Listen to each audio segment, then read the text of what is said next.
Hello, and welcome to another new episode of Nintendo Power Memories, the series where I take a look back at the time I spent as a subscriber to Nintendo Power Magazine. And in this episode, I'm going to be taking a look at issue 170, which is for both July and August of 2003. It is a double month issue. That always confused me, and it still does. Because I know Nintendo Power was bi-monthly when they started out, way back in the late 80s, but I don't remember, like, why it was the way it was. I don't know. But as you can see, the cover story for this issue is FZero GX for the Gamecube, and it's also the 15th anniversary issue of Nintendo Power as a whole. So there's a lot of like little tidbits scattered around the magazine referencing that. Like here in the table of contents, there's a little caricature of Mario drawn by Shigeru Miyamoto. So that's pretty cool. Pretty interesting way to kick off the issue. And start off in the player's pulse. There's a very lengthy letter from the managing editor there. And a lot of letters talking about Wind Waker. I really need to sit down and reread these, because back when I had this issue, I didn't have a Gamecube, let alone Wind Waker. I had never even played a Zelda game at this point. So, I don't know. Wonder if it's people who actually like the game, or people bitching about the art style, because I know that was a thing back when it was announced. People, for some reason, didn't like the new art style. But for the power charts, they also did something to commemorate the 15th anniversary. They named their all-time favorite console games, as well as their all-time favorite Game Boy games from across all the different Game Boy platforms. Naturally, both of the number one positions go to a Zelda game. Don't get me wrong, I love Zelda, but Nintendo Power's just almost sickening love for the series just really drove me insane sometimes. Like, it's an awesome game, awesome series, a whole bunch of great games in the series, but they just did not know when to tone it down sometimes. I don't know. I guess the word I'm looking for is fanboy, but I don't know, that's a bit extreme. Nothing much going on in the Game Watch section this month. Just, just Mario Golf. That's really not much. And but at the very end, like, sandwiched in at the very end next to the forecast section, there is a little tidbit on a game called Chibi Robo, which would not come out for another couple of years, if I remember correctly. I think it was one of the last games to come out in the GameCube's lifespan, but it was being talked about all the way back in 2003. So that's pretty interesting, because I remember reading about it when it actually came out. But, that's for a different episode, way down the line. Oh, I forgot about this. The screen test. They would show a screenshot from a game, and they'd have people give their own captions. Like, the screen test for this month is the whale chase from Sonic Adventure GX. So, I'll have to check the next issue and see what people say. I just remembered I used to actually look at that a lot. I think I might have even sent in a couple of captions of my own. I don't think any of them actually made it in the magazine, but, it's cool to look back on. And then, right in the beginning, we have the cover story, which is FZero GX for the Gamecube. I've never played an F-Zero game, but I'm pretty sure this is the third console title in the series. And what Nintendo Power would do with a lot of games they'd show is the first month they showed it, it would mostly just be an article talking about what was going to be in the game, what it was going to be about, all the different features, characters, you know, that kind of thing. And then they'd follow it up for the next month or two with the strategy pieces, which I'm pretty sure they did with this game as well. There's also an arcade F-Zero that came out around the same time that they talk about, FZero GX. I don't know much about that one. And then here we've got the E3 2003 wrap-up, which is basically just sort of a recap of everything that was shown at E3, a bit like the section that was in last issue.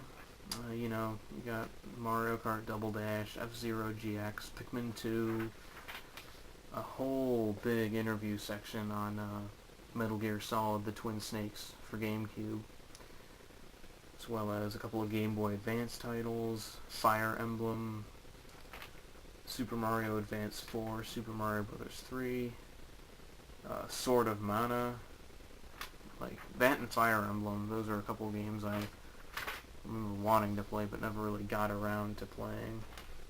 And then a whole bunch of third-party titles as well. You know, stuff that they were already talking about in the magazine, like Soul Calibur 2. Just a whole bunch of stuff. It's a really a nice recap of E3 that year. I think there were some things that I hadn't seen in the previous issue that they did in fact showcase in this issue. Oh, that's right, this issue has 2 sweepstakes. The first one they show is a 15th anniversary sweepstakes where the prize is like a Gamecube with FZero GX, I think. I just remember looking at it as a kid and seeing the cover of the first Nintendo Power issue and just being horrified by that claymation Mario. I don't know. It's nostalgic to some, horrifying to me.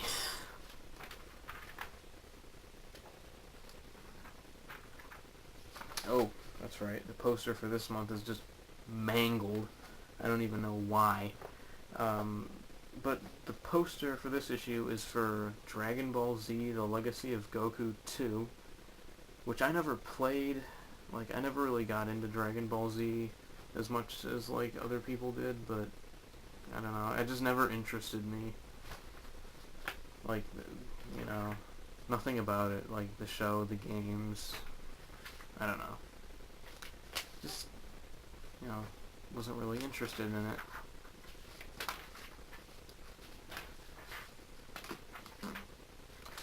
And this, for me at least, is the highlight of this issue. Sonic Adventure DX Director's Cut for the GameCube. This, believe it or not, is actually the article that made me just completely want a GameCube. Like, I was really big into the classic Sonic games when I was a kid. And, like, seeing this Dreamcast game getting brought over to the GameCube, this game that I had never gotten a chance to play, because, I had a PS1 at the time, and the Dreamcast sort of faded out really quickly. I was excited that this was coming out for GameCube, so I decided that I had to have one, and I read this article obsessively. It talks about actually quite a large chunk of Sonic's campaign. And this game has its issues, but I still love it to this day. You know, part of it's probably just nostalgia, but whatever, I don't care. But this issue I read through it quite a bit just because of this article. Quite a lot of good memories there. And here we have another game that I'm kind of familiar with, which is Wario World for the GameCube, which I think I rented a little bit after I got my GameCube. I was really interested in this game when I first started reading about it, because it's like a sort of platformer, beat-em-up, treasure hunting kind of game, like a hybrid between all those things from what I can remember. I've only played it like once though. I never wound up buying it after I rented it, even though I had bought like the player's guide and everything. I don't know, it's one of those things I was really into and then I wasn't, just out of nowhere. Nothing much in the classified information section. They do have a little showcase of how the layout's changed over the years. You know, the whole 15th anniversary of Nintendo Power theme. There's a guide to some side quests in the Game Boy Advance remake of Link to the Past. But really, other than that, not much in the classified information section this month. Not much at all.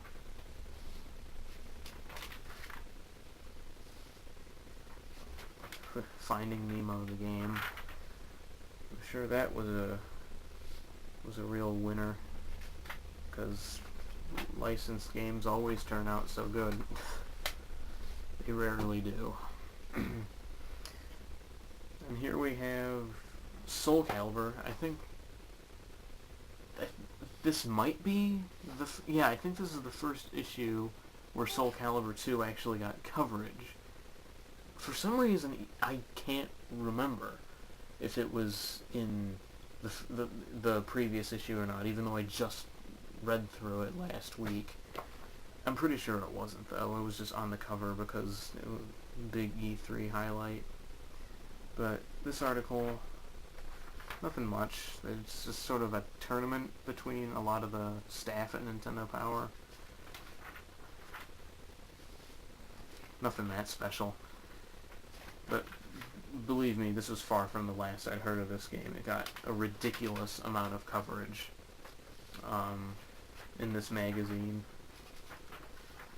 For months they were talking about that game.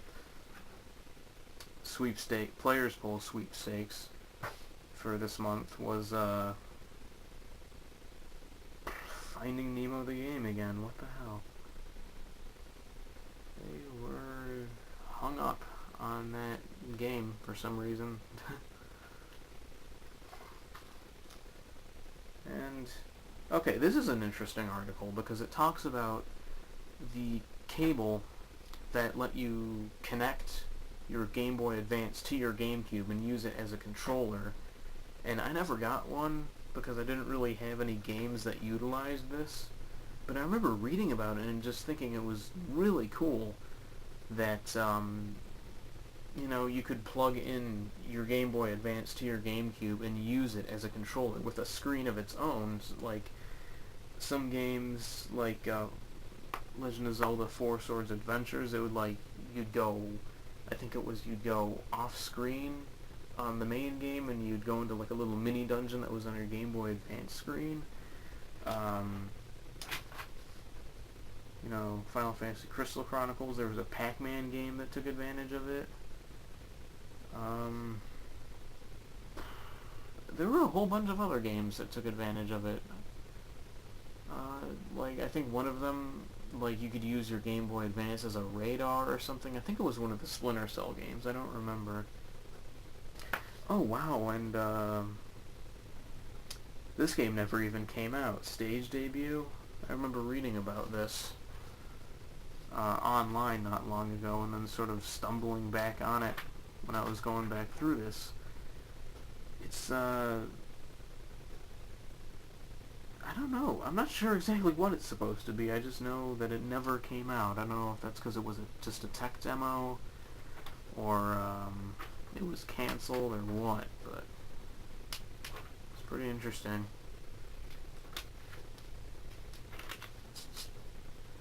This thing was fucking cool.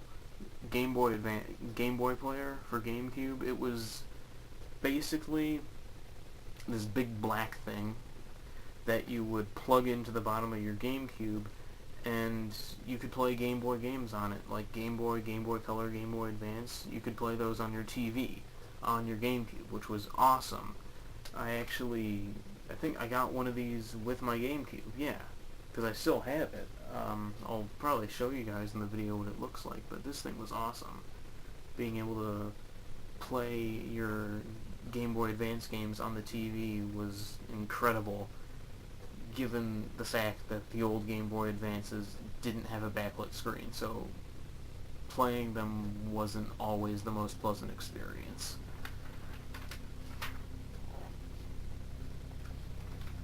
And a whole bunch of RPGs in the Epic Center this month. We got some more stuff on Mario and Luigi, Fire Emblem, Chibi Robo, again. I never even noticed that. Huh. Tales of Symphonia. There's a whole section, or like a little mini section on Final Fantasy Tactics Advance, which I wound up getting into Final Fantasy later on, but never the Tactics games. I don't know, those just never struck me as being that interesting.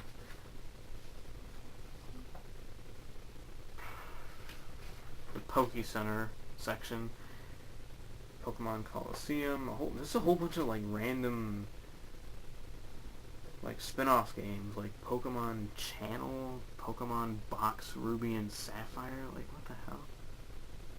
Pokemon Pinball, I remember hearing about that.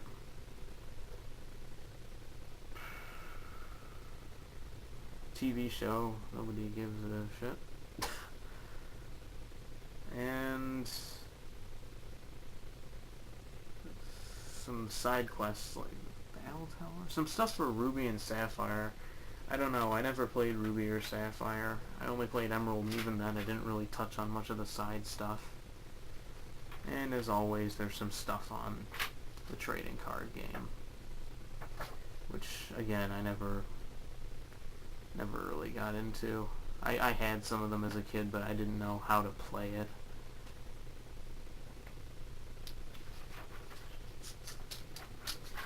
Oh, that's it. We got the review section, and oh my gosh, yeah, most of the reviews here are just for like licensed games. They actually got pretty good reviews too. Enter the Matrix. Even the game based on that shitty Hulk movie got pretty good reviews. Yeah, there's Wario World, but really not much going on in the reviews this month. Kind of a blank month for reviews back in July 2003, I guess. But yeah, that's all for that episode. That was the July and August issue, sort of double month issue of Nintendo Power. Odd as that sounds. Till next time.